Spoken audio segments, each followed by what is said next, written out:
Assalamualaikum warahmatullahi wabarakatuh. Perkenalkan, nama saya Muhammad Fajri Khalilizain. Saya mahasiswa aktif dari UIN Wali Songo Semarang. Di sini saya mewakili dari Lembaga Pers Mahasiswa Justisia ingin membawakan tentang kontra narasi Khilafah Hizbut Tahrir Perspektif Al-Quran, upaya membangun negeri pluralis di tengah kepungan ekstremis.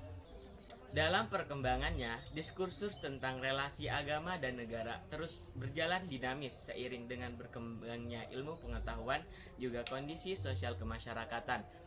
Abu Yazid, seorang guru besar dari UIN Sunan Ampel Surabaya, mengatakan bahwa pembahasan tentang relasi antara agama dan negara ini itu sangat penting untuk dibahas karena kita tuh dituntut untuk selalu mencari pola yang paling ideal yang menghubungkan antara doktrin keagamaan dengan kondisi sosial masyarakatan, di mana nantinya akan dituangkan dalam sebuah bentuk suatu negara dan tatanannya, termasuk dalam itu sistem politik, di mana dalam Al-Quran dan hadis sendiri yang merupakan sumber primer hukum dalam agama Islam disebutkan oleh Kiai Haji Afifuddin Muhajir bahwa di dalam sana itu tidak ada ayat atau hadis yang menyatakan secara terperinci dan juga eksplisit mengenai bentuk atau tatanan sebuah negara yang paling ideal menurut agama Islam. Sehingga karena tidak adanya ketetapan tersebut dalam sumber primer agama Islam, maka muncul teori-teori yang dilatar belakangi dengan kondisi-kondisi yang berbeda yang muncul untuk menuangkan bagaimana bentuk negara yang paling ideal menurut agama Islam. Salah satunya adalah teori negara khilafah yang dibawa oleh Hizbut Tahrir. Hizbut Tahrir, sebuah kelompok yang mendeklarasikan dirinya sebagai partai politik yang muncul pada tahun 1952 di daerah Yerusalem Timur yang didirikan oleh Taqiyuddin An-Nabhani, itu membawa konsep sebuah negara khilafah sebagai sistem ketatanegaraan Islam. Menurut mereka adalah konsep yang paling ideal untuk diterapkan dalam kehidupan umat muslim, bahkan harus diwujudkan dan wajib bagi setiap muslim untuk mewujudkannya dengan cara apapun, termasuk dengan cara jihad secara sempit, di mana dikatakan oleh Ed Hussein saat menjadi aktivis Hizbut Tahrir. Dia mengatakan bahwa dalam doktrin Hizbut Tahrir itu hanya ada dua jenis yang termasuk dalam jihad itu, yaitu yang pertama mempertahankan diri sendiri atau berperang. Secara universal, sistem ketatanegaraan yang diidam-idamkan oleh Hizbut Tahrir adalah negara dengan penerapan syariat Islam secara menyeluruh di dalamnya, baik bagi warga Islam dan warga non-muslim, baik dalam bidang apapun, di mana menurut mereka pelaksanaan terhadap warga non-muslim ini dianggap sebagai sebuah cara pendekatan dakwah. Tetapi dirasakan oleh berbagai para pemikir Islam lainnya bahwa pendekatan secara ini tuh akan mengakibatkan lebih kepada perpecahan umat. Hizbut Tahrir mendasarkan pendirian sistem khilafah secara filosofis ini kepada kesempurnaan Islam, di mana mereka berpikir bahwa kesempurnaan ini merujuk pada komprehensivitas aturan Islam yang melingkupi semua hal, mulai dari bidang teologi, hati, hukum, hingga tata sosial, ekonomi, serta budaya. Cakupan aturan Islam yang menyeluruh ini berimplikasi pada urgensivitas pendirian sebuah negara Islam sebagai wadah untuk melaksanakan kesempurnaan ini. Dorongan untuk mendirikan negara khilafah yang menjadi salah satu faktor dari kesempurnaan Islam ini didasarkan pada surat Al-Baqarah ayat 208 yang berbunyi, Bismillahirrahmanirrahim, Ya ayyuhalladzina amanu dkhulu fis-silmi kaffah wa la tattabi'u khutuwati syaitan innahu lakum aduwwum mubin. Shadaqallahul azim. Ayat yang memerintahkan untuk masuk Islam secara keseluruhan ini diartikan oleh Hizbut Tahrir sebagai perintah untuk mendirikan khilafah atau negara Islam sebagai suatu prasyarat dan tanda bukti bagi tercapainya kesempurnaan Islam.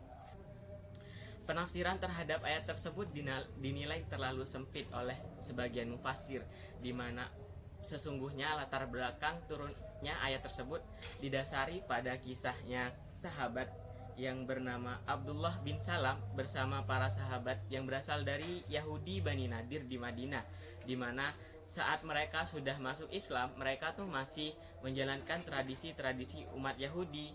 Jadi ini tidak relevan jika dihubungkan dengan pendirian negara khilafah. Selanjutnya dalam kitab Ajhizat ad-Daulah al-Khilafah, salah satu buku pedoman Hizbut Tahrir yang dikarang langsung oleh pendirinya yaitu Taqiyuddin An-Nabhani, mereka tuh menyoroti kata layah tahsifannakum dalam surat An-Nur ayat 55. Dalam perspektif hermeneutis, mereka memahami ayat tersebut secara general sebagai dalil untuk mendirikan khilafah. Menurut Nilda Hayati, penafsiran yang dilakukan oleh Hizbut Tahrir tersebut dipandang sebagai penafsiran yang beranjak dari sekedar makna historical meaning menjadi sebuah otonomi makna yang digeneralisir dalam konteks sebuah kepentingan tertentu.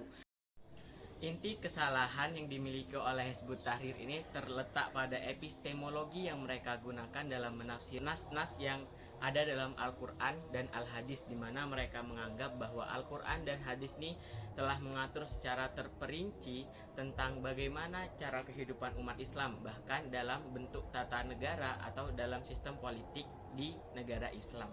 Mereka menolak pandangan-pandangan terbaru sesuai dengan perkembangan umat Islam yang ada, baik secara ilmu pengetahuan dan kondisi masyarakat. Mereka tuh masih stuck atau masih terpaku pada pendapat-pendapat terdahulu serta kondisi-kondisi ideal pada masa Nabi dan pada masa para sahabat. Dalam Al-Quran dan Hadis sendiri tidak ada nas yang secara sharih atau nas yang secara eksplisit menyebutkan tentang bentuk suatu negara maupun pemerintahannya.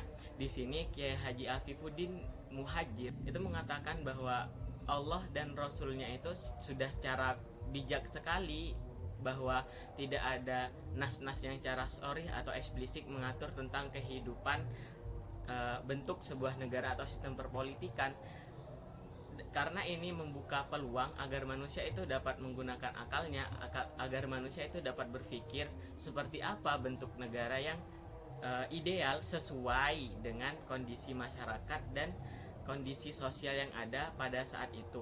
Kiai Afifuddin Muhajir juga mengatakan bahwa dalam bentuk negara yang diisyaratkan dalam Islam itu sendiri hanya berbentuk oleh prinsip-prinsip dan etika yang harus diterapkan di dalamnya. Prinsip-prinsip tersebut diantaranya adalah prinsip kesetaraan, al-musawah.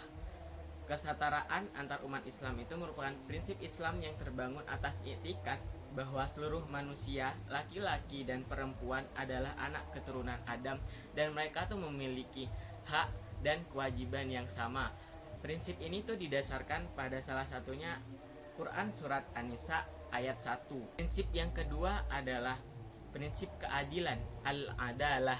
Nilai keadilan merupakan prinsip asasi yang sangat ditekankan dalam Islam. Antara ayat yang menerangkan hal tersebut adalah Quran surat An-Nisa ayat 58 dan Quran surat Al-Maidah ayat 8. Prinsip yang ketiga adalah al-musyawarah asyura, di mana prinsip ini itu menunjukkan bahwa sebuah negara itu dalam Islam itu harus saling menghargai antara pendapat semua rakyat dan pendapat pemerintahannya. Jadi tidak diatur secara diktator seperti itu.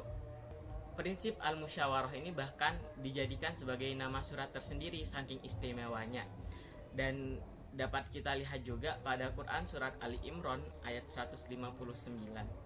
Hal yang menarik di sini untuk kita bahas adalah bahwa bentuk negara yang paling ideal sesuai dengan prinsip-prinsip di atas adalah bentuk negara demokratis. Sistem ini memiliki beberapa prinsip relatif sama dengan prinsip pemerintahan Islam, yakni menegakkan prinsip persamaan, keadilan, dan pengawasan rakyat.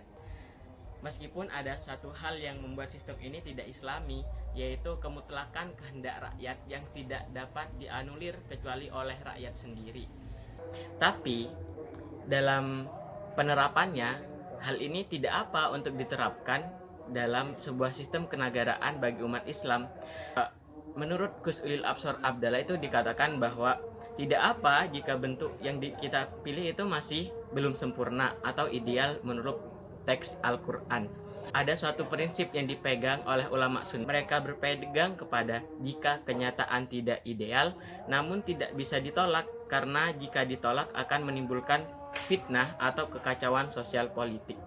Jadi ya meskipun sistem demokratis itu masih belum sempurna secara teks Al-Quran, tapi sudah mendekati dan dapat menjaga kesatuan dan perdamaian dalam sebuah negara, itu sudah dapat diterapkan. Negara seperti ini akan menjadi solusi kekinian melihat perubahan sosial yang tak sama lagi dengan kehidupan sosial pada zaman Nabi dulu, sehingga dengan membawa konsep sebagai ini kita dapat menanamkan rasa pluralitas yang tinggi bagi sebuah masyarakat yang majemuk, dan kita dapat menghadirkan wajah Islam yang sebenarnya, yaitu Islam yang rahmatan lil alamin.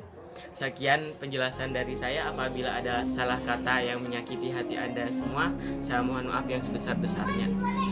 Terima kasih. Wallahu muwaffiq ila aqwamit thoriq. Wassalamualaikum warahmatullahi wabarakatuh.